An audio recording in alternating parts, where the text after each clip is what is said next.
Tout retour en arrière dans les derniers temps est équivalent à une frustration certaine. Tout retour en arrière dans les derniers temps est équivalent à une perte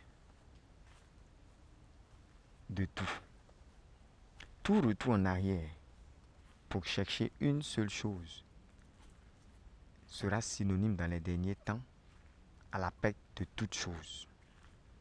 C'est pourquoi la Bible dit que celui qui sera sur le toit ne descende pas pour prendre ce qui est dans sa maison. Matthieu 24, 17. Et que celui qui sera dans les champs ne retourne pas en arrière pour prendre son manteau. Matthieu 24, verset 18. Autrement dit, le manteau, si tu estimes qu'il est important, va au champ avec, car tu ne sais pas à quel moment tu risques d'être surpris.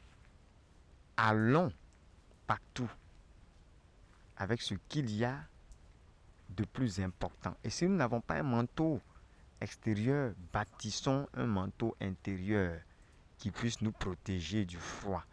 Parce qu'un temps viendra où nous aurons à prendre la fuite. La Bible dit, priez pour que votre fuite n'arrive pas en hiver ni un jour de sabbat. On ne dit pas, priez pour ne pas avoir à fuir. On dit, priez pour que votre fuite n'arrive pas en hiver ni un jour de sabbat. Ce qui veut dire qu'il y aura fuite. Absolument, il y aura fuite. Priez pour que cette fuite-là n'arrive pas en hiver ni un jour de sabbat. Dieu est juste en train de nous dire de prier pour que le jour de la fuite soit favorable. Mais quant à savoir s'il y aura fuite ou non, il n'y a pas de débat. La Bible dit prier pour que votre fuite, ce qui veut dire qu'il y aura bel et bien une fuite qui vous concerne. Il y a dans la Bible des quand et il y a des si. Lorsque on te dit si, alors il y a une condition. La chose peut arriver ou ne pas arriver. Mais lorsqu'on te dit quand, ça veut dire que la chose va arriver. Mais c'est juste de savoir le temps qui est le problème. Si la parole te dit quand tu manges, assieds-toi de telle façon, cela veut dire que la parole reconnaît que forcément tu seras en train de manger. Elle te dit simplement la façon dont tu dois te positionner pour manger. Mais elle reconnaît que absolument tu auras à manger. Quand la parole dit par contre, si tu manges, ça veut dire qu'il se peut que tu manges, comme il se peut que tu ne manges pas. Ici, ce n'est pas ainsi. Ici, c'est un quand. On te dit que tu auras à fuir. C'est indiscutable. Voyez-vous, il y a un temps pour tout. Et il y a aussi un temps pour la fuite. Mais on nous dit, priez pour que votre fuite n'arrive pas en hiver, ni un jour de sabbat. Car alors la détresse sera si grande qu'il n'y en a point eu de pareil depuis le commencement du monde jusqu'à présent et qu'il n'y en aura jamais.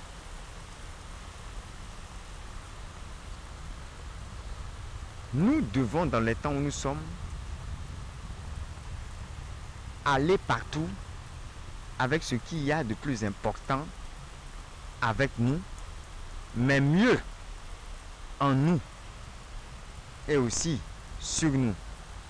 Car l'idée de celui qui veut retourner en arrière pour chercher son manteau, c'est non seulement l'idée de quelqu'un qui ne se rend pas compte que sa vie est plus importante que le manteau qu'il s'en va chercher, et qui donc, au lieu de chercher à sauver sa vie, veut retourner en arrière. Ne se rendant pas compte qu'en retournant en arrière, il est en train de chercher à sauver un manteau, plutôt que de chercher à sauver sa vie.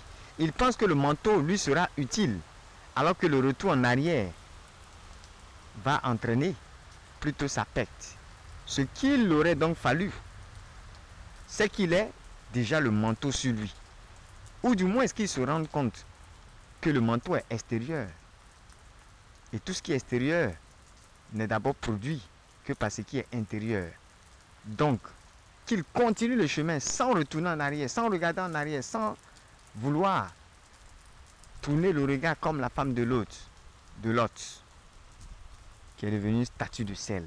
tout retour en arrière entraînera un gel comme la femme de Lot. Tout retour en arrière entraînera une perte et une frustration irrévocable. C'est pourquoi nous devons, comme Paul, courir, regarder en avant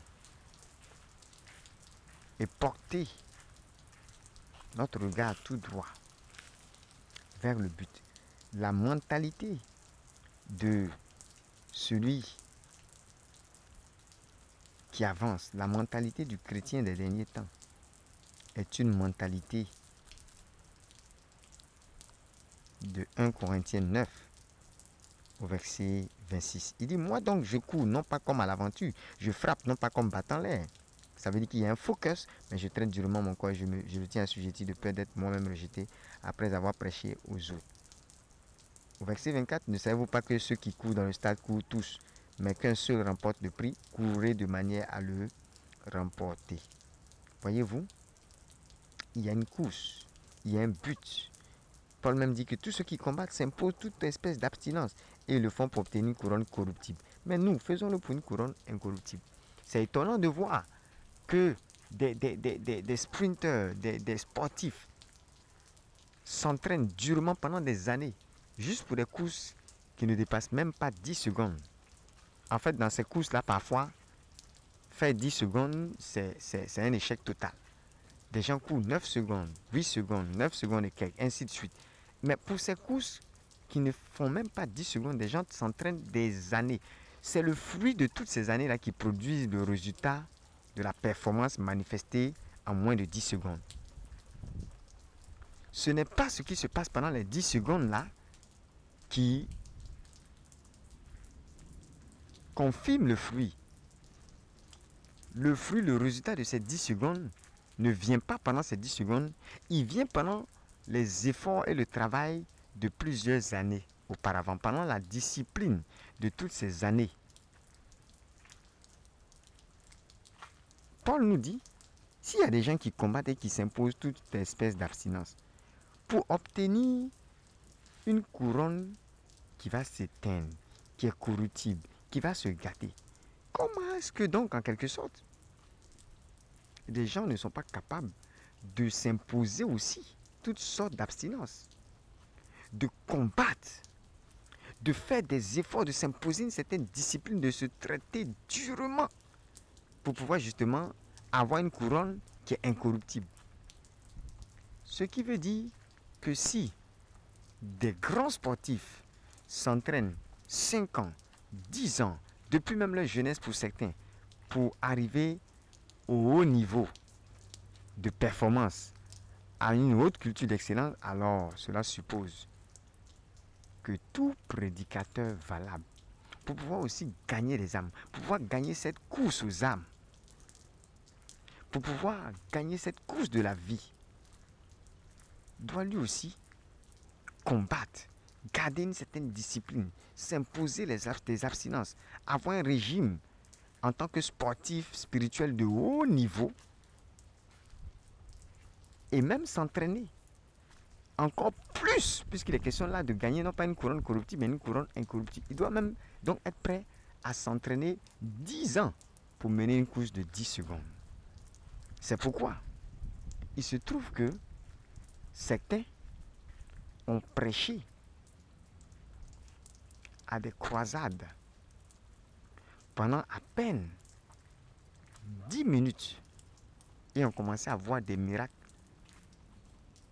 exceptionnels se produire dans la foule, alors qu'ils n'étaient en prédication que pendant 5 à 10 minutes. Voyez-vous, ce n'est pas pendant ces 5 à 10 minutes-là que les miracles sont arrivés en fait. Les miracles sont arrivés depuis des années de labeur dans la parole, dans la prière, dans la méditation, dans le sacrifice, dans le jeûne. Pareillement, dans la sanctification, dans toute forme d'abstinence, dans un combat perpétuel.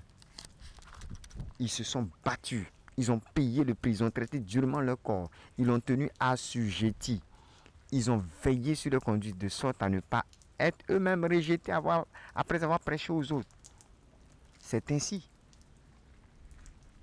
qu'en très peu de temps, on peut voir des résultats extraordinaires. Parce qu'en réalité, le résultat ne s'est pas produit pendant ce peu de temps, mais il s'est produit dans le spirituel il y a bel et bien longtemps.